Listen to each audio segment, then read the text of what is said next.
Feed the brain to prevent relapse is one of my favorite quotes when it comes to addiction and recovery. It is a quote by Christina Veselak, who is the founder of the Academy for Addiction and Mental Health Nutrition at aminoacidtherapy.com, the really good recovery nutrition school that trains practitioners like doctors, therapists, recovery coaches, counselors, acupuncturists, naturopaths, you name it. Anybody that works with addiction, either full time or maybe some of their clientele, some of their patients have addictions. But, anyways, that's one of her quotes: feed the brain to prevent relapse. How do you feed the brain? You feed the brain with neuronutrients. What are neuronutrients? Things that increase and balance your neurotransmission, your neurotransmitters, your dopamine, endorphins, GABA, serotonin, glutamate, oxytocin, adrenaline, noradrenaline, yada, yada, yada. Excitatory neurotransmitters, inhibitory neurotransmitters. Dopamine is both excitatory and inhibitory. So when you feed the brain, you're feeding it regularly every 2 to 3 hours with real food. And then in between those real food feedings with neuronutrients by supplement forms. And by doing that, you can prevent relapse. By not doing that, relapse chances go way, way, way up because alcohol destroys the brain, destroys the neurotransmitters production, and therefore somebody trying to not drink alcohol under today's lifestyle, our present global conditions, there's no escape. It's the global conditions, really. There's no escaping it, and alcohol is for sale everywhere. It's almost omnipresent, omnipotent, omniscient, all powerful, all wise, all just everywhere. Everyone talks about it, thinks about it, does it. Not everyone, but it just seems like nowadays people are zombies. Where I live in San Diego, people used to be kind of down to earth, and it seemed like there was lights on upstairs. And I guess it still seems like the lights are on with a lot of people, but people seem down and out. A lot of people seem really isolated, like they've been, because I can read into people pretty well.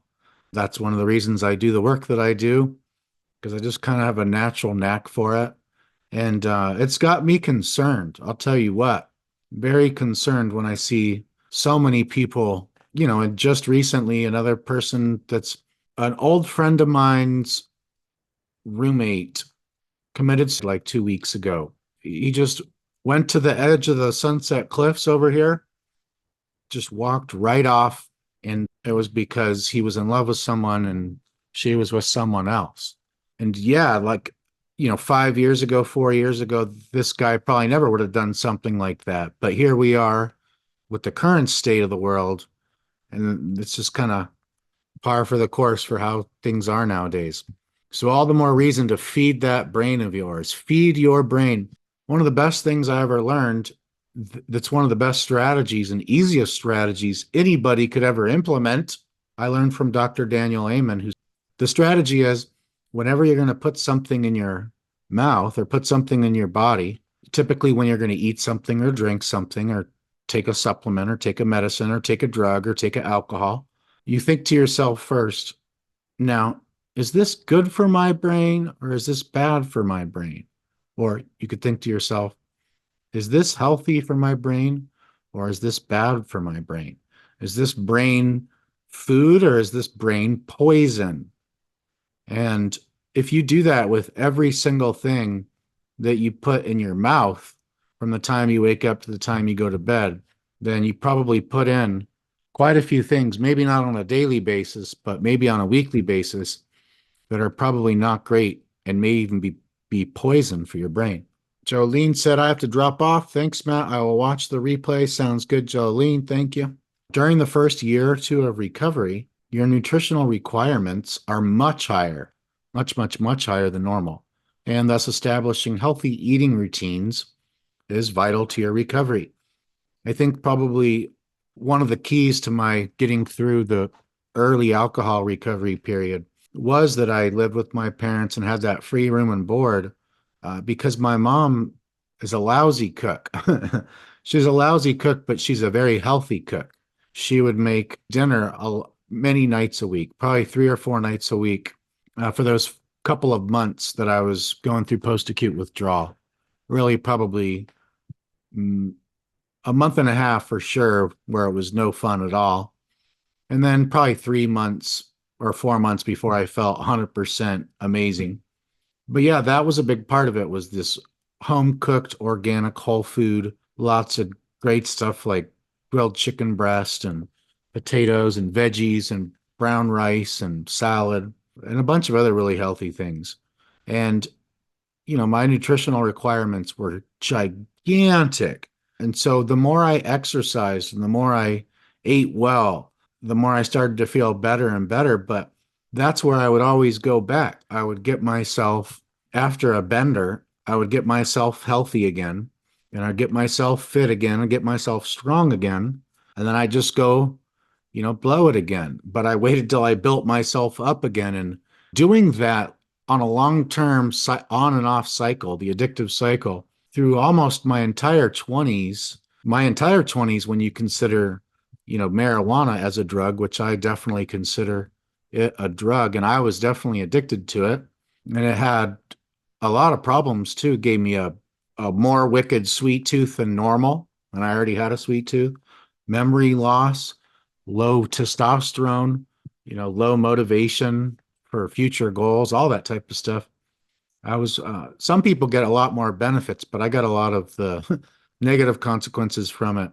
So, anyways, this last time around, I was in an ideal situation to be able to capitalize on nutrition and to really eat really, really well. Then eventually I lost consistency with nutrition when I was in a relationship. When I got with that girl and moved out of my parents' house, that's when all my problems started, really. My addiction recovery problems, which was intimate relationships, trauma healing, anxiety treatment. First of all, I had to admit that I had an anxiety disorder. I wouldn't even ever say that about myself. Even a few years into a recovery, somebody had to tell me, like, hey, do you think you have an anxiety disorder? Like, I was so oblivious to emotions and mood states and disorders and all that kind of stuff. I did so much to avoid thinking about that stuff. Jolene writes, how I feel after another day lived sober. And there's a picture of a tiger farting a rainbow. That's that's cute and kind of disgusting at the same time. Tigers are magnificent creatures. But establishing healthy eating routines is something that is paramount in the beginning. If you don't have consistency in the beginning, it just makes quitting drinking and staying quit way, way harder than it has to be. That's one of the best things any person could do, is dial in their nutrition doing the pro recovery diet, which we're about to talk about. And that is eating 6 meals a day. This doesn't have to be permanent. And it doesn't even have to be this, but this is a really good general model that can be further customized depending on the person. It consists of eating 6 full meals and snacks per day. So meaning, 2 or 3 meals and 2 or 3 snacks that are typically smaller meals, but it depends on the person. Focusing on protein, healthy fats, veggies, fruits, legumes, and grains as their foundation. That's an anti-addiction or pro-recovery diet. Macronutrient categories are protein, fat, carbohydrates, fiber, water, and herbs. The pro-recovery relapse prevention diet is focusing on eating a mostly healthy, organic, whole food-based diet for your needs. So it doesn't necessarily have to be 6 full meals and snacks a day. It doesn't even have to be any of these things. It could be, at a minimum, you're eating mostly healthy, organic, whole food-based diet. You could be on the carnivore diet where all you eat is meat.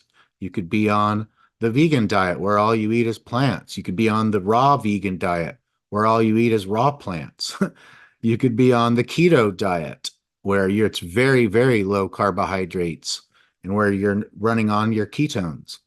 But as long as it's a mostly healthy, organic, whole food based diet, depending on those other things and customizations and your specific needs, there's a lot of room to customize and play around with it. What I did was I didn't know about the pro recovery diet or any of this stuff, but, and Chris did this too, we just adopted a muscle building diet, which is you eat usually 6 to 8 times a day, even, but you're eating usually 3 meals and 3 snacks, or even up to 6 meals and multiple snacks, depending on how fast your metabolism is. And my metabolism back then was really fast.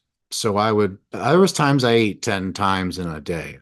I'll just say it flat out. Like there was times when my metabolism was so fast where I ate 10 times a day. And that was exhausting and expensive and horrible for your teeth. But that's how fast my metabolism was. It was a combination of genetics and how much I used to exercise and do a lot of cardio. So moving on, the emotionally hazardous edibles. So these are technically food, but these are ones that are horrible for your mood. Bad mood foods. Bad mood foods, aka emotionally hazardous edibles, which comes from Julia Ross and her books, The Mood Cure, The Diet Cure, and The Craving Cure. They are white flour starches. Wait, drum roll, please. Doo-doo-doo-doo. Bad mood foods are 1, white flour starches, 2, gluten grains, 3, rancid fats, 4, soy, 5, chemical additives, 6, foods that you're allergic to, or allergy foods. So while the ones before, formerly, they're all the same no matter what, the category of allergy foods is dependent on each person, depending on what they are allergic to.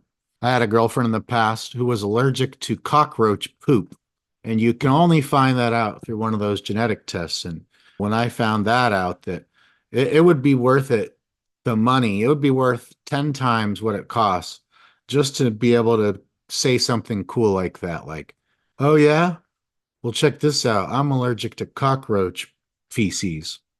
I mean, talk about a random fact. And then after allergy foods is also not eating enough food. So that's not technically a food, but when you're not getting enough calories, when you're not getting enough macronutrients, protein, fat, carbohydrates, or at a minimum, you're not getting enough calories, not getting enough food in general, that's a bad mood strategy. Eat regularly, eat enough, eat for your genetics, and eat an organic, mostly organic whole food diet.